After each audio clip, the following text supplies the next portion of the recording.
एक ऐसा अंतर्राष्ट्रीय ख्याति प्राप्त मानव जो गुरु प्रेरणा से पिछले 20 वर्षों से वानप्रस्थ जीवन जीते हुए 24 घंटे मानवता की सेवा में संलग्न है। एक ऐसा मानव जो अभी राष्ट्रीय, अंतर्राष्ट्रीय टीवी चैनलों पर 7,500 एपिसोड के माध्यम से सनातन सत्य, आत्मविज्ञान एवं पुनरुत्थान, व्यवहार एवं निश्चय जगत के जीवनोपयोगी विषयों पर हृदय स्पर्शी प्रवचन कर चुका है। उस मानव का नाम है महात्मा उपासक प्रोफेसर डॉक्टर सोहन राज तातेड़। प्रोफेसर तातेड़ द्वारा योग, दर्शन, शिक्षा विषयों पर रचित पीएचडी स्तर के 250 शोध ग्रंथ भारत के 100 प्रतिष्ठित विश्वविद्यालयों में शोधार्थी पढ़ रहे हैं तथा वे सभी शोध ग्रंथ वहां की सेंट्रल लाइब्रेरियों में उपलब्ध हैं। महात्मा सोहन राज ने अभी तक हजारों स्कूलों, कॉलेजों, विश्वविद्यालयों एवं संस्थाओं में सेमिनार, वर्कशॉप, कैंप लगाकर लाखों विद्यार्थियों को योग, दर्शन, शिक्षा का प्रशिक्षण देकर उन्हें सुसंस्कारित किया। डॉक्टर तातेड़ ने भारतीय संस्कृति उत्थान के 4,000 से अधिक समसामयिक विषयों पर आर्टिकल लिखकर ऑनलाइन जर्नल, पत्रिकाओं, वेबसाइट्स पर प्रकाशित किया, जिसका उपयोग लाखों पाठक कर रहे हैं। उपासक तातेड़ के 5,000 से अधिक आज का सुविचार, आज का शुभ संदेश, आज का मंगल भावना योग आदि चिंतन websites, Twitter, blogger, Facebook, YouTube माध्यमों से लाखों लोग अपना जीवन निर्माण कर रहे हैं। मानवता के मसीहा ऐसे महामानव महात्मा सोहन राज तातेड़ के प्रोफाइल को अभी तक विश्व के 20 लाख दर्शक यूट्यूब पर, 12 लाख गूगल पर एवं लाखों दर्शक फेसबुक, ब्लॉगर, ट्विटर और इंस्टाग्राम पर देख चुके हैं।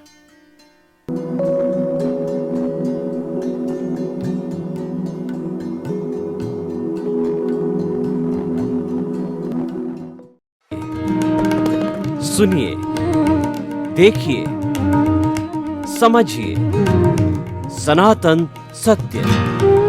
जैसी दृष्टि वैसी सृष्टि, दृष्टि विज्ञान, कुदरत, कुदरती रचना एवं कुदरत के कानून से शाश्वत सुख की प्राप्ति।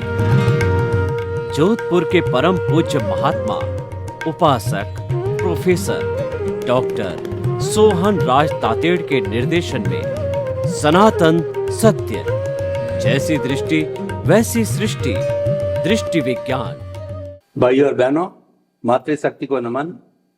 स्नेह स्नेह हमारी सत्संग आगे बढ़ती जा रही है, गति पूर्वक, स्थिरता पूर्वक, आनंद पूर्वक, रुचि पूर्वक, क्योंकि जो ज्ञान देने वाले वो अनुभवी पुरुष है, वो स्वयं साक्षात ज्ञान दे रहे हैं।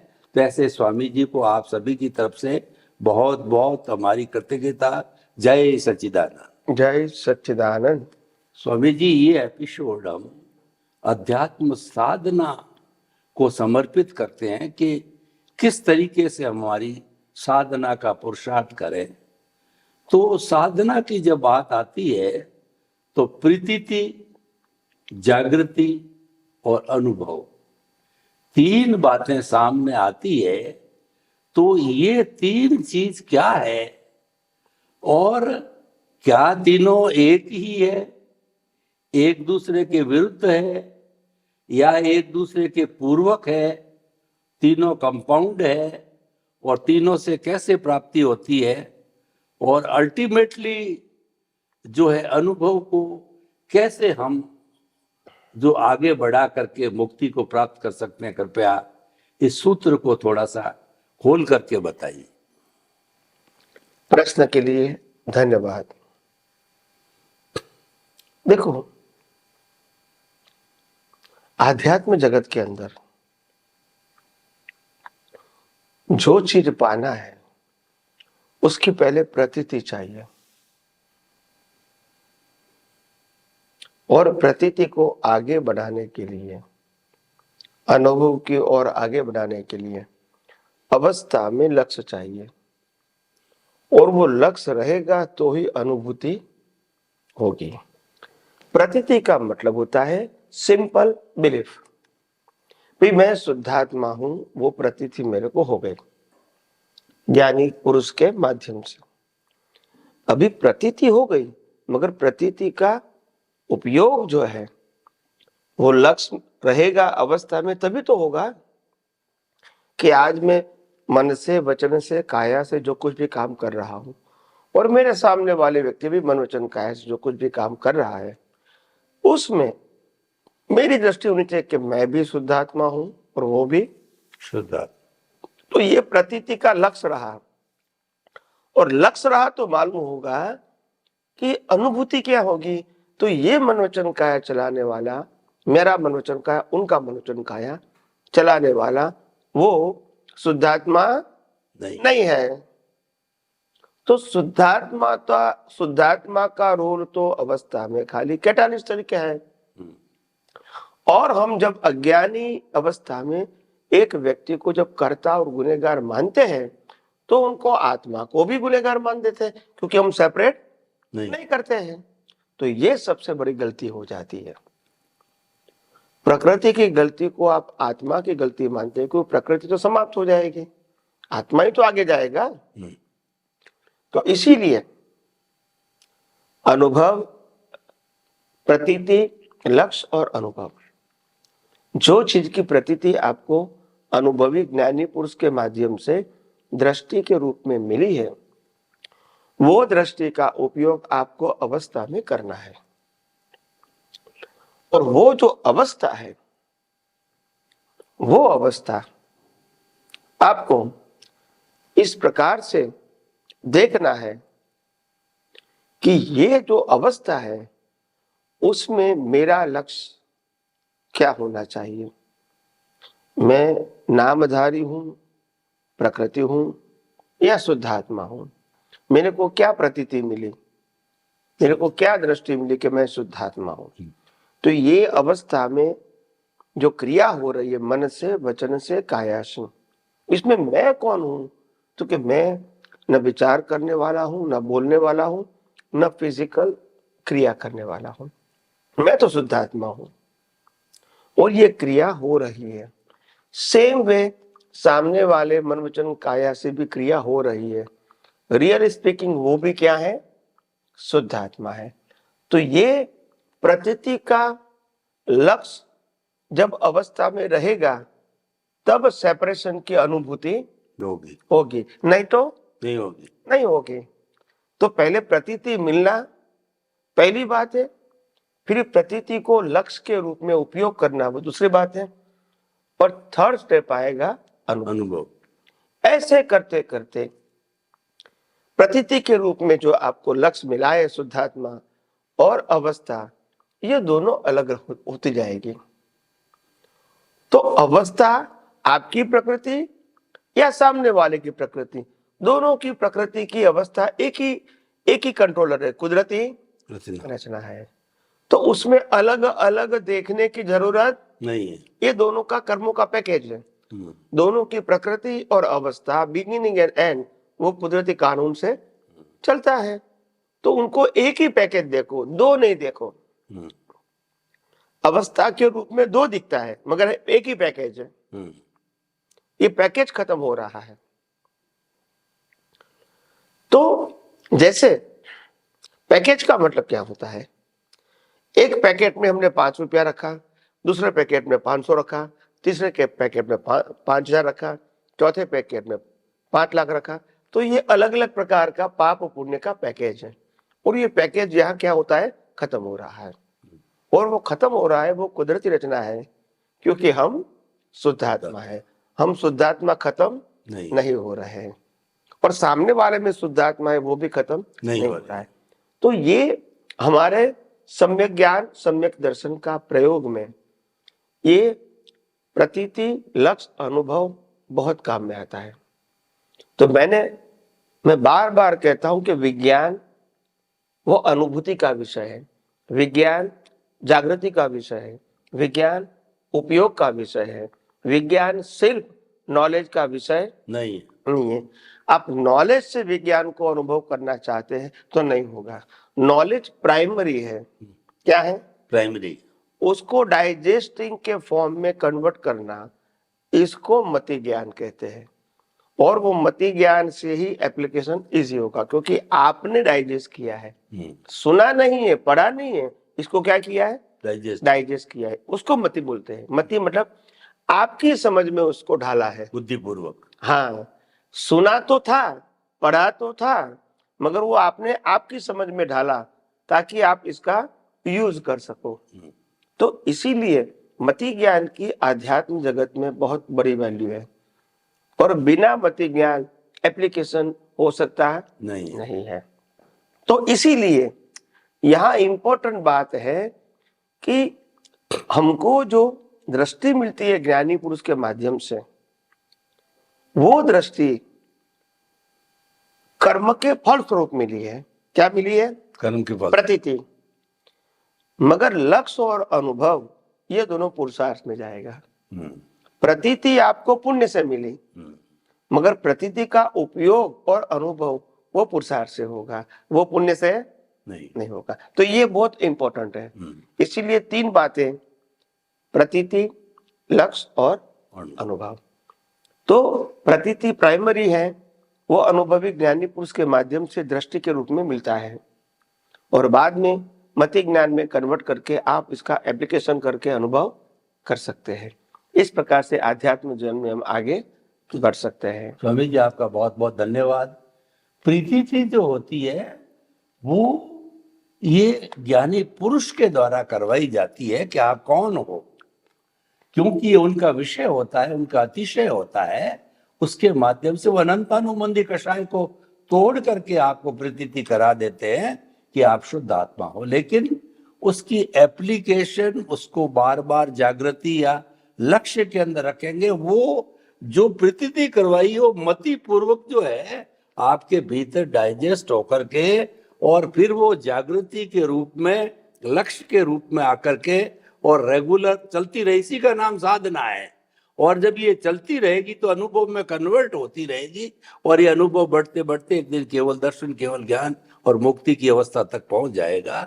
तो कहने का अर्थ ये है कि ये एक पूरा सूत्र है, साधना का है। इस साधना के तरीके से हमको करनी चाहिए। मात्र प्रीति जो ज्ञानी पुरुष से प्राप्त करने से हमारा कल्याण नहीं होगा, इसकी एप्लीकेशन लक्ष्य में रख करके बार बार करने से ही प्राप्ति होगी। बहुत सुंदर आपने स्पष्टीकरण दिया स्वामी जी। स्वामी जी, अब हम साधना की बात कर रहे हैं, तो कुछ मैं ऐसे सूत्र आपसे जानना चाहता हूं कि व्यक्ति जो है वो स्मरण करता रहे, चाहे बोल के करे, चाहे मानसिक रूप से करे, या कोई भी साधन अपना अपना श्वास के साथ करे। हर एक के अपने अपने साधन होते हैं कोई चीज को बार बार रिमेम्बर करने का। तो ऐसा मैं शुद्ध आत्मा हमने तो जान लिया, लेकिन ये बार बार जो है हम किस रूप के अंदर इसको जो है उपयोग में लाएं, कुछ ऐसे सूत्र बताइए कि हृदयंगम होता रहे। क्योंकि जो लर्नर्स होता है उसको लर्निंग करनी होती है, और लर्निंग में अगर ट्रैक सही ले लिया जाता है, उसके पास साधन, उसके पास में विधान अगर बराबर सही होता है, तो वो सही तरीके से आगे बढ़ सकता है। तो ये किस तरीके से बार बार इसका स्मरण कराया जाए, ये हमें थोड़ा सा आप बताइए, ताकि हमारी साधना पुष्ट हो, मैं शुद्ध आत्मा एकदम हृदयंगम आ जाए, बार बार सोचना नहीं पड़े, याद नहीं करना पड़े, कि और सहज ही रूप से सरलता से उसकी अनुभूति हो जाए, तो ऐसा स्पर्श हो जाए। कृपया ऐसा बताइए। प्रश्न के लिए धन्यवाद। सबसे बड़ी बात यह है कि टूल्स तो बिल्कुल फिक्स और सिंपल है।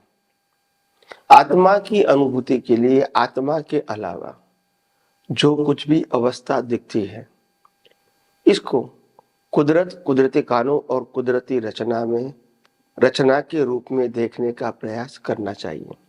मगर प्रयास करने से पहले तीन बातों को समझ लो कि कुदरत क्या है, कुदरती कानून क्या है और कुदरती रचना क्या है। तो सबसे पहली बात कुदरत। कुदरत यानी 6 तत्व। कोई भी अवस्था 6 तत्व के बिना नहीं होती है। कई लोग कहते हैं कि 5 तत्व होता है। बात सही है कि अवस्था 5 तत्व की है, मगर अवस्था जानने वाला चेतन नहीं होता है तो कौन जानेगा? कोई जान नहीं पाए। इसीलिए 6 तत्व बताया है। छठा तत्व प्रोसेस में नहीं है। छठा तत्व विटनेस है। क्या है? विटनेस। वो प्रोसेस को जानता है। प्रोसेस 5 तत्वों में ही है, छठा में नहीं है। इसीलिए जो साइंस शब्द बोलते हैं वो 5 तत्व के ऊपर आधारित है, मगर 5 तत्वों को जानने वाला आत्मा नहीं है तो कौन जानेगा? नहीं जान सकते। इसीलिए 6 तत्व का इंपॉर्टेंट बताया गया है।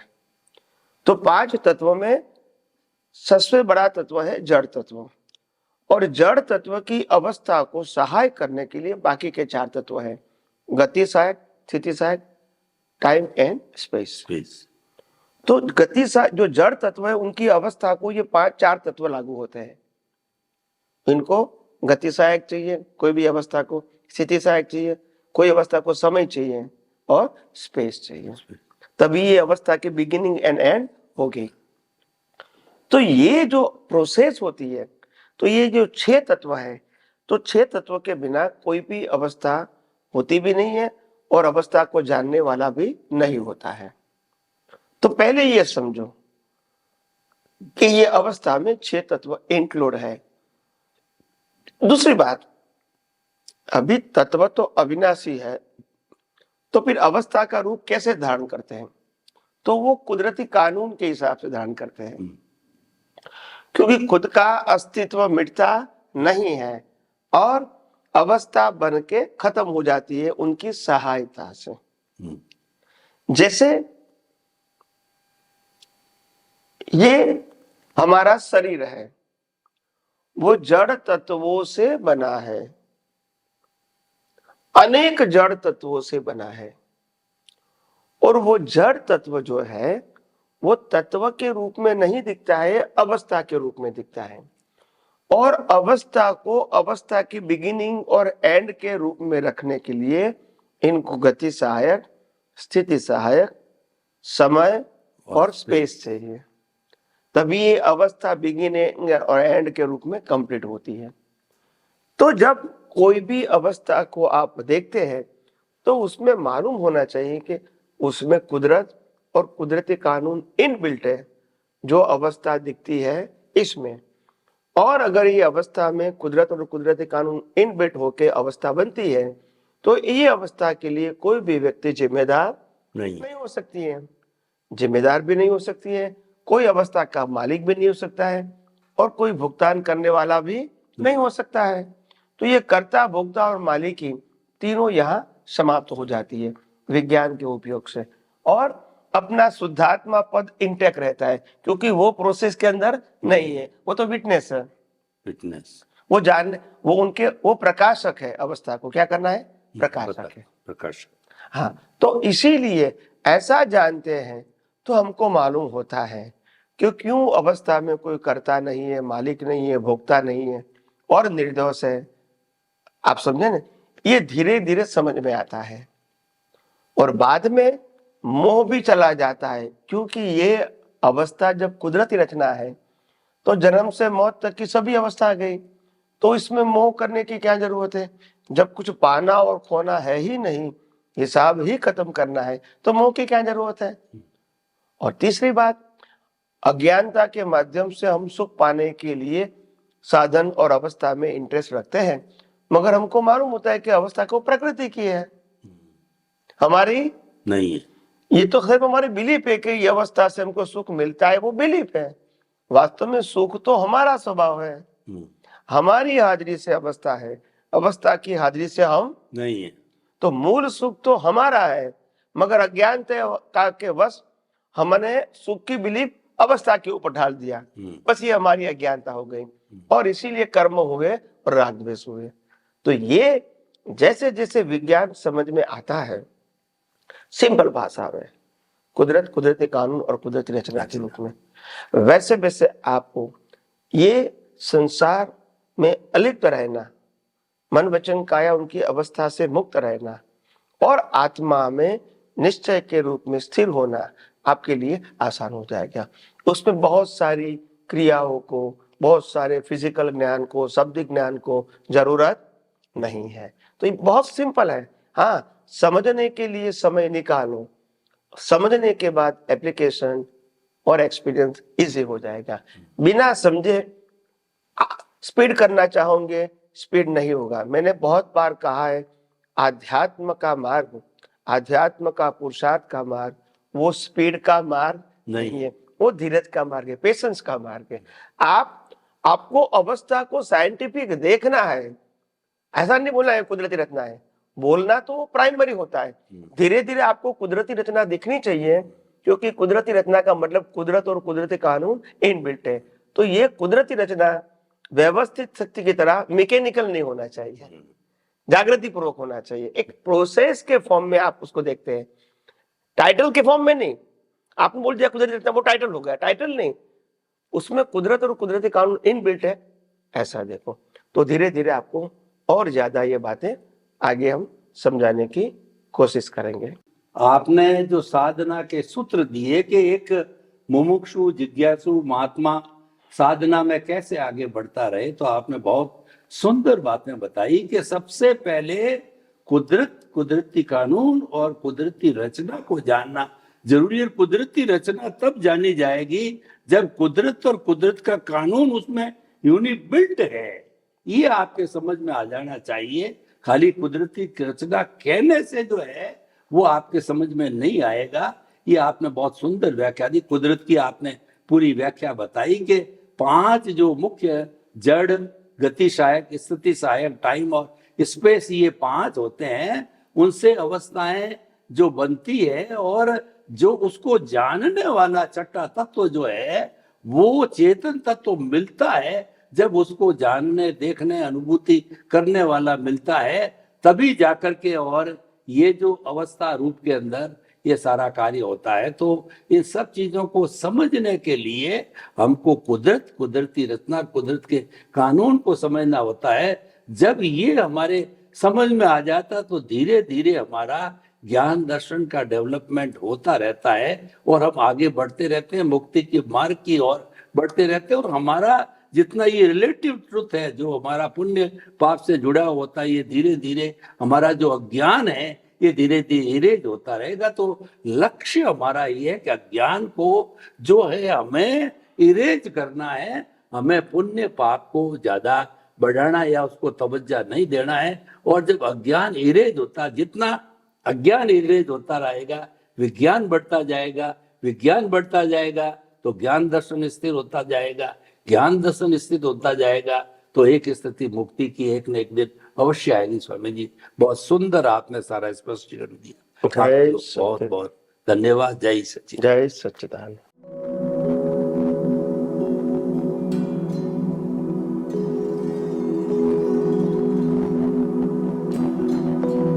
एक ऐसा अंतर्राष्ट्रीय ख्याति प्राप्त मानव जो गुरु प्रेरणा से पिछले 20 वर्षों से वानप्रस्थ जीवन जीते हुए 24 घंटे मानवता की सेवा में संलग्न है।